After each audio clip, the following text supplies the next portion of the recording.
১৬ই আগস্ট ১৮৮৬ সাল গলার ব্যাধিতে কলকাতার কাশীপুর উদ্যানবাটিতে তার প্রিয় শিষ্যদের কাছে আমাদের শ্রী শ্রী রামকৃষ্ণদেব তার নশ্বর দেহ ত্যাগ করেন। শেষ দিনগুলিতে তিনি তার ভক্তদের সাথে হওয়া কথোপকথন ও যা উপদেশ তিনি প্রদান করেছিলেন তা শ্রী শ্রী রামকৃষ্ণ কথামৃততে লিপিবদ্ধ করে রাখা আছে। তিনি চেয়েছিলেন তার ভক্তরা তাকে যেন শুধু একটি দেহ হিসেবে না দেখে, বরং তার শিক্ষার মাধ্যমে তাকে অনুভব করে। তার প্রতিটি শিক্ষা এবং বাণী চিরস্থায়ী হয়ে থাকবে আমাদের সকলের হৃদয় এক কল্পতরু বৃক্ষের মতো। 1 জানুয়ারি পালিত হলো কল্পতরু উৎসব। আর এই উৎসবের দিন কি ঘটেছিল তা জানতে হলে নিচে দেওয়া লিঙ্কে প্রেস করুন।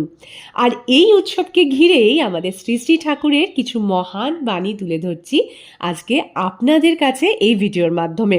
তার আগে এরূপ আরও পৌরাণিক তথ্য পেতে অবশ্যই আমাদের চ্যানেলটিকে সাবস্ক্রাইব করে নেবেন, পাশে থাকা বেল আইকনটি প্রেস করতে কিন্তু ভুলবেন না। ঠাকুর বলতেন, যেমন মুক্ত পেতে হলে ঝিনুকের প্রয়োজন, ঠিক তেমনি পরম ঈশ্বরকে পেতে হলে সৎকর্ম ও ঈশ্বরের ভক্তির প্রয়োজন।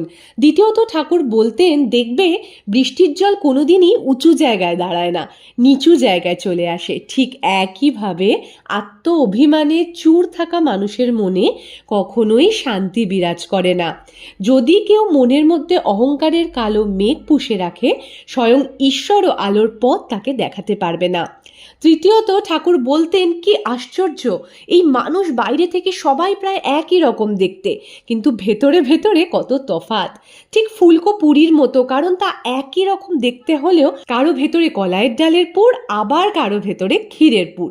কিছু মানুষ সংসারের স্বাদে ভরা, তেমনি কিছু মানুষ ঈশ্বরের স্বাদে ভেজা। ঠাকুর বলতেন, তোমার ধর্ম আমার ধর্ম বলে লড়াই করে কী লাভ, যখন তোমার আমার সবার গন্তব্য সেই একই জনের কাছে। ঠাকুর বলতেন, তুমি জীবনে যে কাজই করো না কেন নিজের মনকে সর্বদা ঈশ্বরের প্রতি সমর্পিত রেখো। মাথায় রেখো, শক্তিই জীবন, দুর্বলতাই মৃত্যু, বিস্তার জীবন, সংকোচনই মৃত্যু, প্রেমই জীবন, ঘৃণায় মৃত্যু।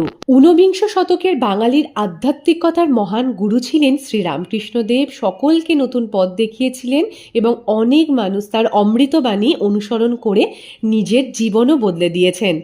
আজ তবে আসি, কমেন্টে জয়শ্রী ঠাকুর লিখতে ভুলবেন না, ভিডিওটি লাইক করবেন, শেয়ার করবেন, অবশ্যই আমাদের চ্যানেলকে সাবস্ক্রাইব করবেন, আর বলতে ভুলবেন না, হর হর মহাদেব, ওম নমঃ শিবায়।